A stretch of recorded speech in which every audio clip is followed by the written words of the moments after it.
Hi, everybody. Welcome to this latest episode of Real Talk with Rick. It's going to be a little bit of a different episode than we normally do. If you've listened to these before, I think like 27, 28 of these in the past, very much an interview, one-on-one format with one individual associated with issues in Eden Prairie. You know, people in Eden Prairie, businesses in Eden Prairie. A lot of times employees of Eden Prairie. And I do have a city employee of Eden Prairie on. I bring back Scott Gerber, our fire chief. I mentioned when I'm talking to Scott that he was the podcast number 20, I think it was, from last August. So I urge everyone to go back and listen to that. And quite frankly, you know, a lot of these previous podcasts are something that you could listen to even after a year and a half. Discussions with, you know, streets, people, utilities, assessing, finance, I think have relevance at any point in time. But what's really interesting about the time that we're in now, March 31st, 2020, is the COVID-19 coronavirus, and that's kind of the subject of the discussion, the podcast today. And it's an unbelievable period of time that we're living in. It's kind of interesting. You know, actually, Johnny's here. He's the producer. We did an interview, I think, a few months back with someone who might be doing a story on NPR about municipal podcasts. I don't know. Nothing's come of that yet. I don't know if we were duped or tricked or it was a real story or not. But either way, they were doing a story on municipal podcasts and said that for many, it's considered like a time capsule. It's like a snapshot in time of what was happening in that city or the city government. And I think probably with this coronavirus, that's absolutely the case here, that probably listening to this, you know, a year or two from now or further, it'll be kind of a slightly unreal, you know, based on how, you know, 70% of the city's workforce is working from home. At this point in time, our governor has basically, you know, asked everyone to stay at home, to shelter in place. You have, you know, some people like our police officers and firefighters and some employees that are still having to be out and doing their work. And Scott and I talk about that a little bit in terms of what's happening. But just the outside world, it's pretty amazing what's happening. Now, you know, you can say, maybe we'll look back and say that this coronavirus was able to bring us Tiger King, right? Johnny Exotic. Can I call you Johnny Exotic? I know that there's some parts of that show, if any of you out there have watched Tiger King, that actually, you know, Johnny, you don't remind me of Joe Exotic. Maybe more, because you got married about a year ago. Maybe it's more Carol's husband. If you've seen their wedding photos, I think that second husband, I think you may have had like a wedding photo or two that were like her wedding photos. So that's, if you watch that show, I think you know what I'm talking about. But it's just fascinating that we are kind of sheltered in place. And again, you'll hear a little bit in the podcast about sports. No sports, right? We're all, I mean, Johnny and I and Scott, our guest, we're all sports fans. We should be getting ready for opening day at Target Field a week from Thursday. We should have been talking about March Madness. You know what? Interesting, though. I did see, do you remember, I think it was the 2009 Twins. It wasn't the wild card game, but it was the last game of the season with the Twins in Detroit to see who would win the division. And I think it was Carlos Gomez who scored the winning run in the bottom of the ninth or the bottom of the 10th to send the Twins on their last year in the Metrodome to their division title. And the reason I say that is because at that time, that was a Tuesday night in 2009, because I was a Hopkins city manager. We had a Hopkins City Council meeting. We were in the council chambers. That game was playing out in the lobby, and the mayor and I and two council members were kind of peeking out at the TV to see if the Twins were going to beat the Detroit Tigers and go to the playoffs from the council chambers while we were trying to conduct city business. And I got to watch that game last weekend for the first time because I didn't get to see it in real time. So I'm not saying this is a benefit of what's going on, but we're all doing our best. Maybe, again, a lot of people are working from home, and it's an opportunity to see some TV, to read more. I've picked up some more vinyl for my collection. I've got a few more books that I've ordered. You can still support your local businesses, obviously, whether, I'm getting vinyl from a local record shop or ordering books from a local bookstore, or you're taking takeout from local restaurants. That's all still something we all can do as well. In terms of the city, again, I talked with Scott about the kind of emergency operations stuff that's going on. I don't mention that we still are and will continue to hold, if needed, city council meetings, planning commission meetings. We did cancel most of our meetings for April, but we will have a council meeting at the end of April, and we'll have commission meetings again, for sure, planning and council, most likely in May. So the business continues, construction continues, construction projects continue. I think private development continues as well.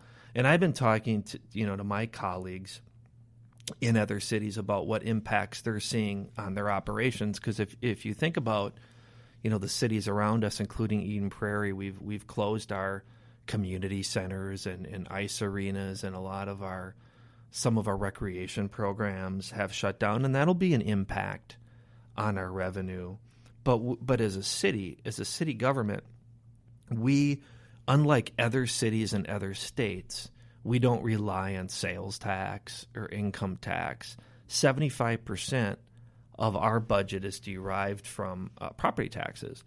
And if you think back to 2008 or 2009, when we had a major crisis in real estate that obviously affected local governments in Minnesota to a major degree, and you don't know what's going to happen in the long run here. The hope is that this is it's a major blip in the screen where everything is shut down for a period of time, but hopefully doesn't have a long-term effect on real estate and housing. And assuming it does not, when people ask about city budget implications and we are looking forward, it really is something that shouldn't affect our revenue more than 1% to 2%. And we are looking forward, and we'll make adjustments if needed. But as I talk about, we are continuing to provide a full array of our services as much as we can, and are able to do so in this environment, hopefully into the summertime as well. So I know that people are also providing input, through our social media outlets and emails, and there are always people at the other end of those who would be able to respond to any questions anyone may have. But I did bring on Scott Gerber as a guest here for about 15 or 20 minutes or so to talk a little bit about emergency management and what we're seeing. So here is my conversation with Scott Gerber. Fire Chief, Emergency Operations Guru for Eden Prairie, Scott Gerber. Thanks for coming back. Thanks, Rick. Good to be back. Yeah. You're the first two-time guest. Probably didn't think this would be the first two-time guest at this time either. Was not the plan. But what's interesting, though, is tomorrow, so today is March 31st, 2020. Tomorrow's April 1st, and it'll be your one-year anniversary. It's incredible to think. Look how that time flew. And if you had expected that we'd be doing this 1 year in, probably not what any of us were expecting. No. But if people want to get a flavor for you, they can go back to Podcast 20. Podcast 20 is Duty Calls, I believe, right, Johnny? And that's about your background and, making your way here to Eden Prairie. I think we did that. Maybe that was not quite 6 months in, but it was last summer. Yep. I remember it being last summer. And so I urge everyone to go back and listen to that, get a little bit of background, because we are just going to jump right in with your second appearance with COVID-19, coronavirus, and what's happening. Maybe before we talk about what's happening on March 31st, let's go back. Let's go way back, like 2 weeks ago, maybe 3 weeks ago. Actually, it feels like months ago, but it just was a few weeks ago. Do you remember that moment when we activated our EOC and what kind of happened around that time. Do you want to explain that a little bit? Yeah. So Friday, March 13th is the day that we actually activated our Emergency Operations Center, our EOC. But even if I go back a little further than that, the first notes on our incident log where we started kind of talking about things were actually mid-February. When we started thinking about, hey, this coronavirus stuff's being talked about in the media. It's being talked about across the world. And so maybe we should think about that. And so what I'm super proud of here is that we have a great team of people. And so we started talking about that to lead up to that Friday, March 13th, where we put together our EOC as a spot where we would be able to gather our leaders and be able to help look at what's happening, talk about current information, make good decisions. All of these things that we talk about in emergency management and dealing with coronavirus are really a team effort. It is not one person. It is a great team of people to help lead us with where we're going. Sure. And if I remember prior to that March 13th date, we were talking as a staff, as a leadership team at the city about different scenarios. Right, weren't we charting out? We were beginning to chart out what would be a scenario 1 to a scenario 5. Yeah, and we were talking about internally what that might mean for our employees and our operations and a lot of what ifs. And I think as we started some of that planning in the playbook, as we were talking about it, we were doing what ifs that we thought, they'll probably never happen, but we should talk about these because that's what we do in emergency management. We think about what are the worst case scenarios that could come up. And look at where we are today, March 31st. Some of those what ifs that we talked about, we're doing. I remember, because if you and I don't have the graph in front of me, but if you had scenario 1, I think it was maybe a case in Minnesota, but not in our county, in Hennepin County, and what we think about for what we'll do with our employees and our operations, and then you get up to scenario 2 and 3, where you have significant cases in your county and there are business closures. So I remember this period of time, and it wasn't that long ago, where people were asking us, will the city shut down or play a role in shutting down your restaurants? Probably from both ends of the spectrum, right? Whatever you do, don't close the restaurants or please do. And there was a little angst about the city's role in any of that, and in one fell swoop, the governor came in and said, this is what we're doing. And as you know, most of these decisions about the private sector, not our own operations, come from the governor in the governor's order, because then we even got into what as recently as last week, right? What is an essential business? Yep. When people contacting you and I or the mayor and saying, please label me essential business, or I hope I'm not an essential business, or employees don't. So it's fascinating. And that is, as we think about that and as we work through that, it focuses not only on our internal operations of how do we make sure that our city services keep going, which is we started with some of that what-if planning, but also really thinking about what look do we have and how are we looking at this as a community as a whole, and what kind of impacts does it have to our business, and how do we make sure key infrastructure like our transportation system and our utility system, our water and sewer and police and fire and our medical response and the partnership that we have with Hennepin Ambulance Service, and how do we make sure all those things keep happening, and so diverse in so many different areas that we've had to be able to work through. Absolutely. So maybe give anyone listening a feel for what the 2 p.m. daily briefings that started on March 13th, what those are like.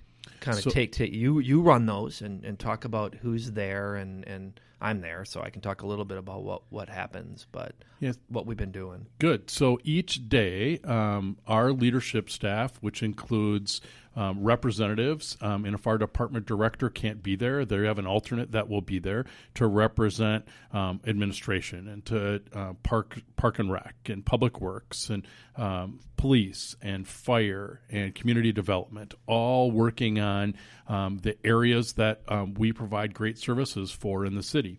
And so every day we do a little brief where our police chief gives us a daily situational update with what do we know, what's happening in Eden Prairie, what's happening in the state, what's happening in the region. So we're able to talk about those as a whole. There may be some other things that I add to that based on things that I might have learned from a conference call or from other things that I've heard, so we get everybody situationally up to speed with what's happening. Then we work our way through what are the communications items that are happening. And our communication staff here does an awesome job, not just because Johnny's in the room, but because we know they do a great job of helping to look at communicating internally and externally. And so communications has an opportunity to be able to share with us what have they done, what's happening, and we are able to give input. They're able to get provide some input back to us with different things that are happening. You then provide a city manager's update with things that are happening, and then each of our departments walk through updates, current activity, current needs, current situations that might be happening. And we might spend time on some specific incident like, hey, with these new laws that are being passed, what and how are we going to do to administer these to be able to take care of our employees? We might spend some time taking care of, hey, here's what our medical response has looked like over the last 24 hours. We might spend some time on, hey, here's what's happened with our law enforcement response and different things that have happened that way. Then we do a little community update. What do we know about what's happening in the community? We have tried very specifically police, fire, yourself, our community development department, others that have reached out to be able to talk with businesses in our community, whether those are grocery stores or the hardware stores or businesses or the airport or different organizations being able to connect with what's happening. The school district's a great example. Nonprofits like the foundation and PROP. Yep. Yeah. And each of those, trying to make sure that what's happening and how do we stay connected so that we're not each doing our own thing, but we're sharing information and trying to make sure that we're providing the best resources that we can. Then we talk a little bit about in those meetings about actions and follow-ups and what kinds of things might be happening from there. And then we try really hard to be able to get those done in an hour. And that's a challenge sometimes because we've got different things that are there. But again, I'm proud of our staff, and I would say this week it's early, but this week I think we've developed a new rhythm. We're getting to an hour under. Yeah. But honestly, and I'll look back on last week and the week before, 2-hour meetings and 2-hour discussions, and you're exactly right. It's the gamut from all the maybe first responder public safety calls you're responding to what we're hearing at the national and state level, and it changes. So I don't want to really get in this podcast about the number of cases in the United States or certain parts of the country, but you'd always have the Johns Hopkins website up there that gives you a really fascinating breakdown of what's happening in every corner of the globe. And then we would get into the details of our employees, who's working from home. When I can think of maybe 3 or 4 bigger decisions that we consulted, the mayor and council on, but that we talked about in our meeting about closing city facilities, the senior center, the community center, city hall, what happens with employees and different plans for leave and working from home, which we've been able to do. And then all the way up until just the last couple days, closing playgrounds, or should I say play structures, but keeping parks open. Yep. So we've had kind of these different touch points along the way, and we're covering the gamut. But as you said, I'm not saying it seems to continually change constantly, but you're right. Those first couple of weeks, there were some pretty long meetings and discussions, but I do know that was every single day, a couple Saturdays and Sundays. And so I think it's really helped us, that we're communicating daily for a good period of time. I think it's a great reminder and a great maybe informational piece for those that might be listening about how important it is to stay connected and how important it is to share information. The one part that is also important, I think, for those that might be listening to know is that our IT department is a huge part of this as well, because prior to this, we didn't have a lot of people that worked from home all the time. And so to be able to work on VPN access and how do we make sure that people can get in. And I know you would share that probably 60 to 70% of our workforce that can work from home are working from home. Correct. And so Right. that's very different than how we would normally do business. And if I go back 30 years in my career and think about emergency management, information technology wasn't that big a part of emergency services and how we did disaster things like this. Today, they're a huge part, and especially this type of situation. They're a really big part of what we do. If I go back to that group of essentials, of 70% of our people working from home, that other 30%, as you know, are people that have to be here, right? Our police, our fire, our public works, our streets, our park staff, right? All that need to provide the services that we're doing. And so I'm also really proud of how we've been able to still deliver services to the public. For example, our buildings department. Our buildings department has reduced their staff. They've been able to change teams and have some teams that are working from home and some teams that are in the building, but to still be able to provide inspections and still be able to provide permits so that our building community can continue to do the things that they're doing. Yeah, well, interesting because, again, the building inspections falls, in your area in the fire department. The people taking pictures, inside their homes of the work that they've done to send it into our inspectors who can kind of do this virtual inspection and not have to go inside homes.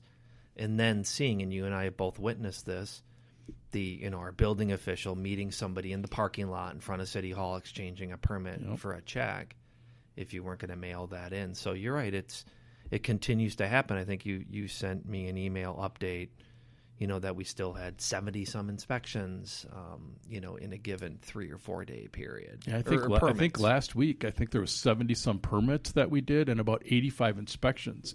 So still really good with what our services and our staff have been able to do in the times that we're working in, which are really unprecedented times, I think, for everybody across our world. It is. It's interesting that police, let's compare to police to even like parks and recreation. So you would have a police department that they're all still coming in and they're following all the proper practices. Absolutely. Right. And you can talk about the PPE and the social distancing, but then recreation, there really hasn't been anybody with recreation in this building or any other building, but they're still working. So they're part of that group. So yeah, I mean, IT, facilities, HR, this all communications, this all continues, including the core departments. But yeah, on one hand, you have people are here and they're in teams or they're split up, or people are virtual and they're working, but only one of 8 people might stop in. It is. I think it is working, but it's pretty unprecedented. Super unprecedented. I think I've been fortunate in my career to be part of a number of different disaster type situations in our state and outside of our state. And there are things from all hazard preparedness that I think we learned and built upon to be able to get us to some of that emergency operations center activity and how we do briefings and all those things. But we've got to a point in the playbook that we're writing a new playbook, and not just Eden Prairie, but across the state, across the region, across the country, there's new things that are being written because of that. What kind of calls are you, fire, police, because you're focusing on medicals too, are we seeing right now in the community? I think there's a certain level of anxiety, but without giving it all away, I know our chief says that it actually, calls have kind of gone down and people are doing all the right things. And at least in Eden Prairie, things are going pretty well, but we're still getting different kinds of calls. Yeah, and I would agree that Chief Weber has said that, and I would agree with him, that overall our call volumes are probably down slightly in the overall category, but certainly we're seeing calls for medical emergencies, things that would happen whether there is coronavirus or not coronavirus, people with chest pain or people that maybe fell off of a bike or those types of things that we're still making sure that we respond to and provide great care with. But in addition to that, we are seeing coronavirus type calls, more shortness of breath type calls, more symptoms where we're making sure that we're taking care of that patient well, but also making sure that we're protecting our own people well and having good personal protective equipment. That's certainly an item you've seen in our country, a lot of talk about personal protective equipment. What I tell you about the city of Eden Prairie today, both police and fire and utilities, people don't sometimes think about our utilities group, but that's an important part, that they have PPE as well. We have enough today.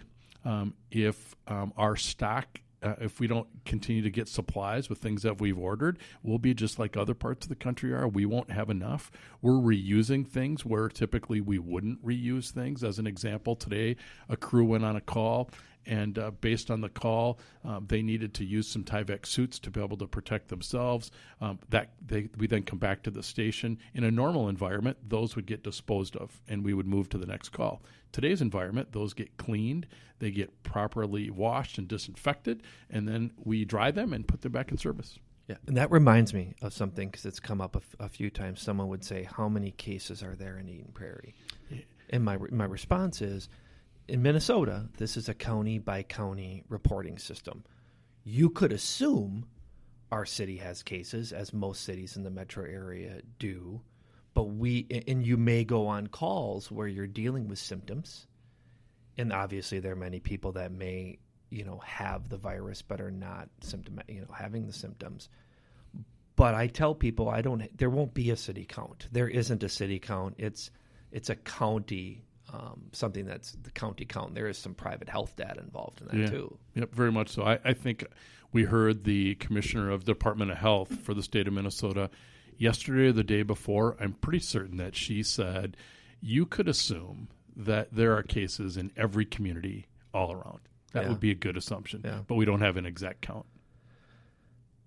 Well, in some ways, I said earlier that it feels like we've been in this for a while, but we're probably not even, halfway to what the peak is described at this time. Yeah. And I think the peak is described at a statewide level. Correct. Right? So the peak is sometime this summer, but the idea is based on the measures that we've taken in the state of Minnesota, we're actually moving the peak. Because I think we've had questions about the peak number of cases might have moved from 90 days to 120 days, and that's because we're actually doing some of the right things, right? But I think that we're looking at the peak being sometime in midsummer. Yep, and I would say those numbers continue to change as scientists continue to look at models, and I don't think it's probably unique to anybody that might be listening to this, that there's so much information out there. It is important to go to the right sources. And, for us, good sources are the Department of Health at the state level. CDC is a good spot. The World Health Organization is a good spot. And I would tell you, come to the city's website.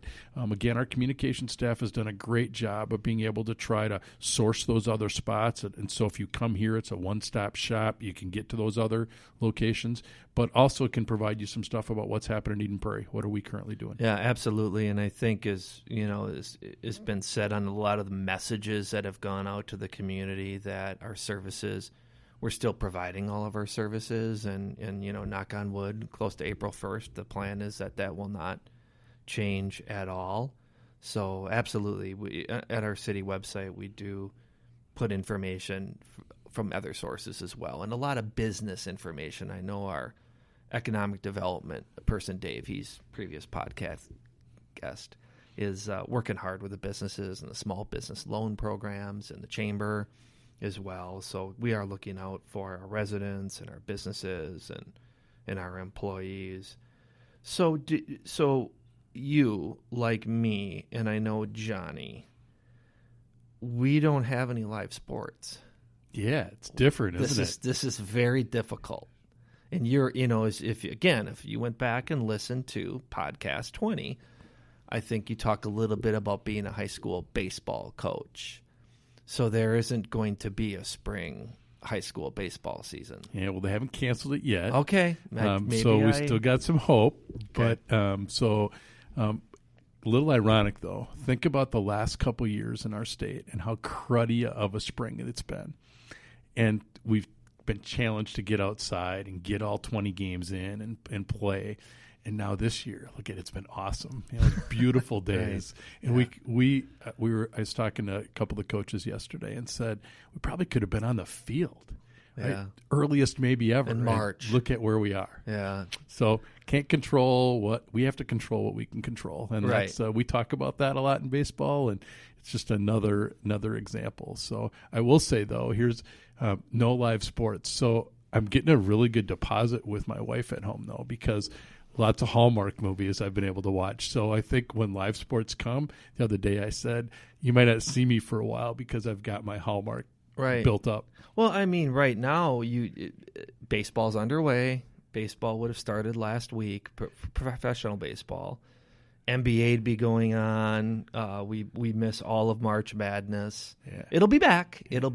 But for us, that's pretty tough. But I talk a little bit in the introduction about some of what we're doing to get by. But I see, too, did you get a haircut since I last saw you? I did. You did, since yesterday. Since yesterday's meeting, I said, so that's at home? Got the haircut at home? I found a source. Okay. Yeah, because, they're closed, too. Yeah. I mean, you think about some of the services, but you found a way to get a haircut. Yeah, got to be creative. Okay. The mirror and a pair of scissors? Well, it was a little bit better than that. Okay. It looks good. Yeah. It looks good. Again, no one can see it. They can only hear you. But I'm going to say you got a good haircut in the middle of all this. Yeah. Well, Scott, thanks for coming back. Not under the best circumstances, obviously, but I think with your leadership in emergency management, I feel comfortable that Eden Prairie's in really good hands from that standpoint, and we'll get through this. I would say, we will. Yeah, absolutely we will. And thanks for the opportunity to come back. Certainly great to be the first second appearance, first one to come back. Yeah. Not under these circumstances. Yeah. I'd rather somebody else would have been here. But I would the last piece that I would say is it really is about team. To get this and to make this happen, it's about a team of folks that make it happen. And that goes all of our employees. We have some great staff here that makes things work in our city. And that team goes to our community as well, because if we don't all work together with this, it may be a little bit different situation with how it's happened. So I feel extremely blessed to be part of the team. All right. Well, thanks, Scott. Thank you.